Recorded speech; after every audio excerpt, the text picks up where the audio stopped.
Alright, so you build your world, you're here in VR, you can see your hands and look around and stuff. And if you press the thumbstick on your right hand forward, you will see a small marker, and if you let the thumbstick go, it will move you to that location. But then you will notice that it doesn't do that outside of the elevator. And in this video, we're going to be looking into how to fix that.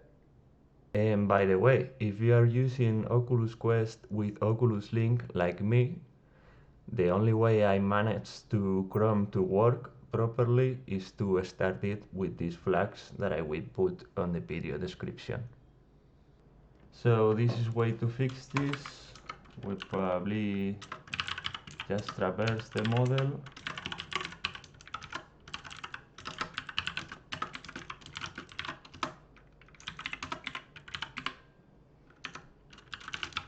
And get all the meshes and just add it to the translocables of the steam.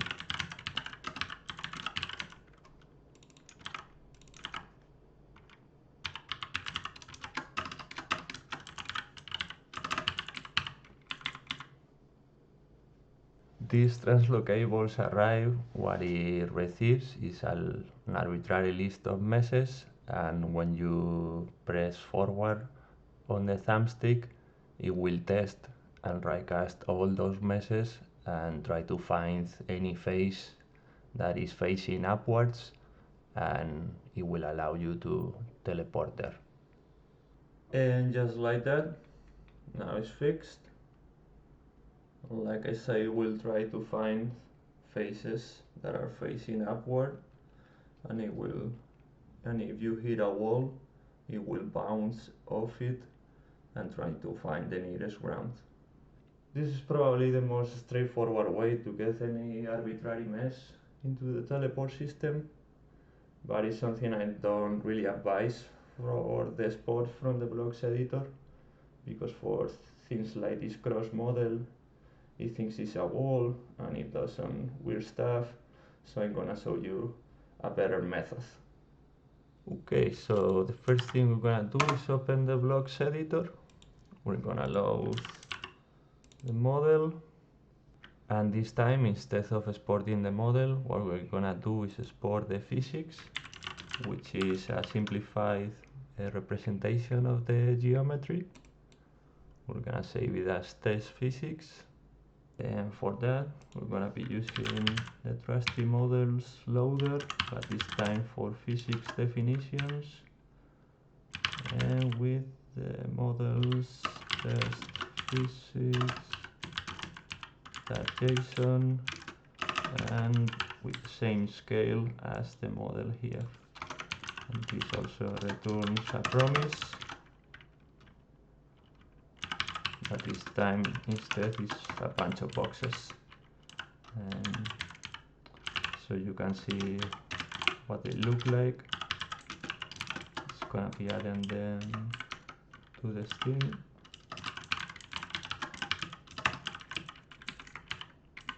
and also change their color so you can see the individual boxes. Clone the material and the color.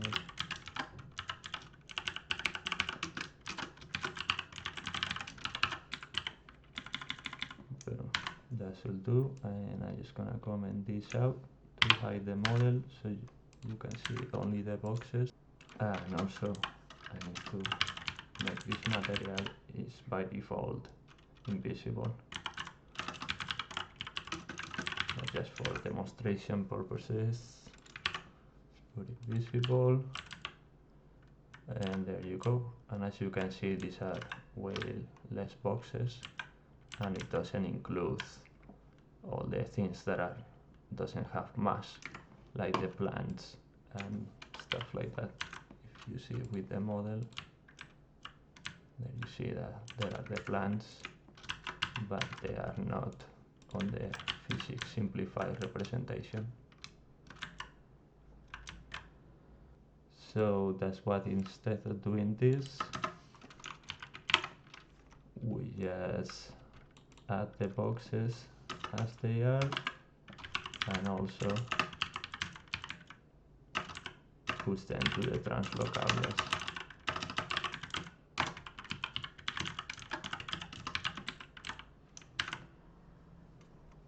And this is why, even though adding the model it just works, I usually like to use the physics definition instead, because it's more performant, and also because it avoids the glitches with this kind of meshes.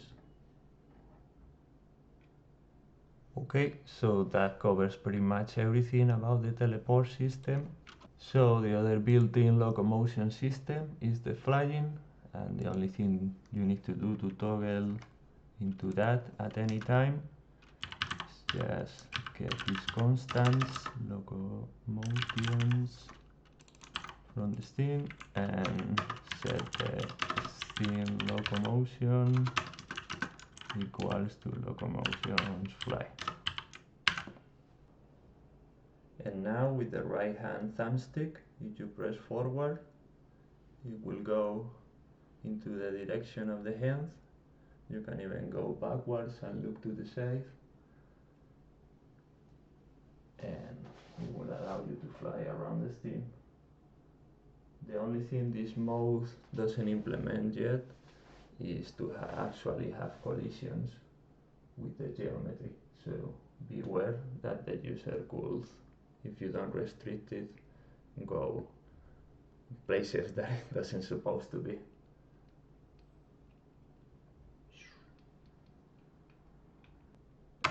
And one super easy thing you can do is just use the input system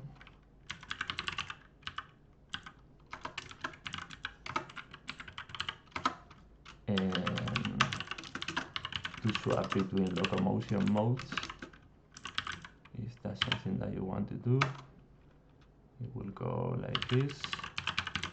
You just iterate over the controllers.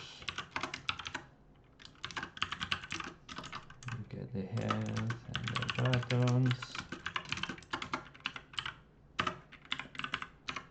and then you test for that. If hands is a variable that will only be defined if the controller is actually configured and you have a position and button from the hand. If the controller has not been initialized or something like that, or it has been disconnected, then you could have all state on buttons, but hand will always be falsy, so it will not enter into this loop.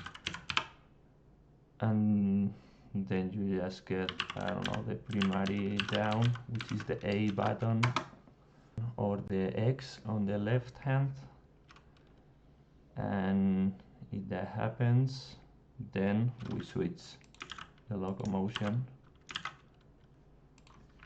We're gonna need access to the steam here, store it in this contest, and finally just do a toggle. So if this is equal to this, we swap it.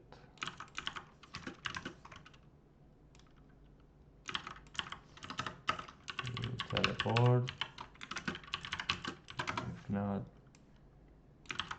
we swap it back to fly. Cool. So how does this look?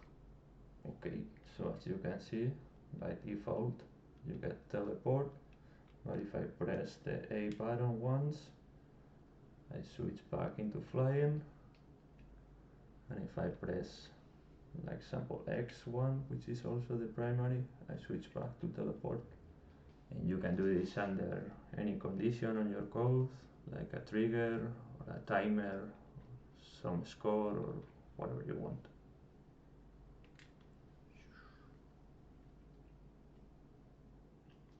And something I wanted to remark is that these models and exports from the blocks editor At the end are just GLPs, and you can use them with any engine or editor you like. The cool thing about instead using this system, besides all the locomotion stuff I just showed you, is that it also has a lot of things to quickly make your scene more compelling. Like by example, I'm just gonna open quickly this other one here, and you have things like an ocean that is super easy to configure. The only thing you need to do is add it to your scene like this, and on the animation tick set up the animation loop, because it gets like a little animation of waves. Just do it right here, and yeah, maybe it's a little bit too up. Let's put it on 725, and there you go.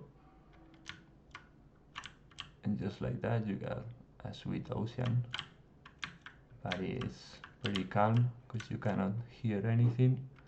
So there's also an ambient sound system that you can just get it from the Steam as the other loaders, and just call it and say ambient set, and the ambient sound that you want. In this case I want the C, and if you reload, then your scene will also have some nice ocean ambient sound. And another thing I usually do is adding some fog and some background colors, so it's not so dark and it's more like the light of the actual model. So I just getting a bluish tone and then setting a fog on the scene with the same color.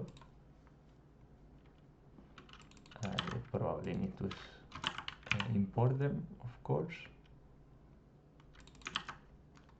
These two classes. Boom. And I'm gonna put this probably just on the 0.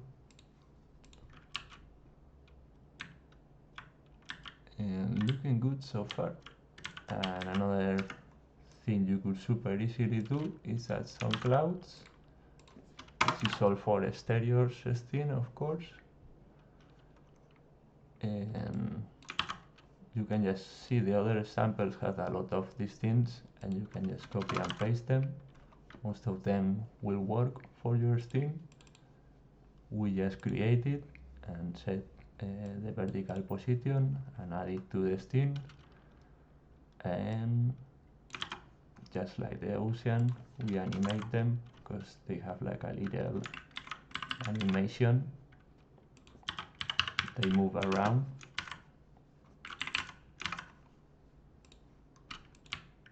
But it's already looking way better. Okay, so I think this is it for this video.